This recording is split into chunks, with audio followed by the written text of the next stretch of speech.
whole credo. Let's have people being paid just to be around. Universal basic income. Why? Because these people are trying to grab power. And anybody who Hello innovates, anybody who actually is a threat. accomplishes things is a threat to their power. That's why they're going after Elon Musk now, because he's about to, pull back the curtain, and they're all standing back going, no, no, pay no attention to the man behind the curtain. Well, I thought he was a great deliverer of green technology. I guess no longer. When you're out of sync intellectually or politically, you're done. Um, Closing on this, 58% is the CDC of Americans now have the antibodies.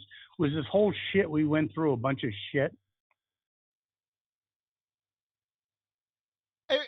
All of it was not a piece of shit, but it was sold so badly because everybody was told, well, you have to get the vaccination because that's how we're going to stop the virus. In reality, the vaccine never stopped the virus. What it did was minimize your symptoms. So, Okay, yes, then why was it a weren't good? they honest? We're saying that it was a symptom minimizer, not a vaccine. We were lied to. When you get Why the flu weren't they shot, honest? you don't get the They're flu. not honest. They're not honest about anything. Why should they be honest about this? There you go. They wanted control. And if you believed that this was the way to get it, you got behind it.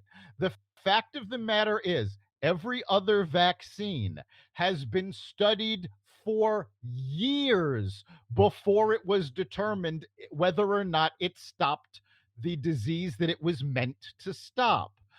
COVID was an emergency vaccine. It doesn't have those years of study. It has been found to minimize the symptoms. And Mm-hmm. case in point, right now, Kamala Harris has been double vaxxed. She's gotten both vaxxed. She's been boosted twice. And she has reported she has COVID right now. Now, are her symptoms bad? No, because she got the vaccine, but it doesn't stop the virus. And Harris is still contagious, even though she's not having symptoms. I hope it doesn't affect her intellectual capabilities. There you go. I And I then think she we'll could be close on dead 6 months. Fauci I think she now could be said. dead 6 months and it wouldn't affect her intellect. I would agree with that. Yes, she could be in a coma, and her speeches would be probably more coherent. And then we have Probably. Dr. Fauci, the virus that never goes away. We'll just leave it at that. Now says that we're out of the pandemic, but we still have to be cautious. Your read on that? Yeah, he has come out and said the pandemic is over and now we're going to have to learn to live with the virus, which more scientific studies and doctors who know so much more than Fauci have been saying for almost a year that we were At the going to beginning, have to almost. yeah, that we were going to have to learn to live with the virus. So, But I mean, that's not politically expedient, is it? well, it's When you not politically can change expedient, an and election, we can change. When you can take more control of a society, why not? well, I Like think in Lewinsky said, in Fauci's why case, not I take think it was advantage? even more basic. If when he's now that he said the pandemic is over, nobody wants to put him on TV. I think he enjoyed the limelight. He wanted that to. If Fauci had had his way, the pandemic would go on forever, so he could keep going on the talk 100%, shows. 1,000%. That in spite of him, people moved on. They said, "Shit, I mean, I'm not going to live forever. I got to live my friggin' life, and I can't be wearing a mask and living in a friggin' tent, wrapped around with cellophane. I got to live my friggin' life." And people moved on. Exactly. Americans are brave by nature. You're not going to be living, yes, of course, in the beginning, we didn't know what it was, but eventually you need to move out to the West. Go West, young man. And same thing happened with the virus.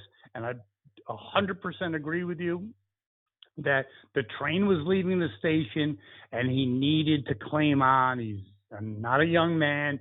This is his moment in the sun. He never thought it would ever happen. He's a bureaucrat by heart. And he said, whoa, now he's got to make the pronouncement like the Pope blessing someone. Now it is over. But not truly over, but kind of over. Right.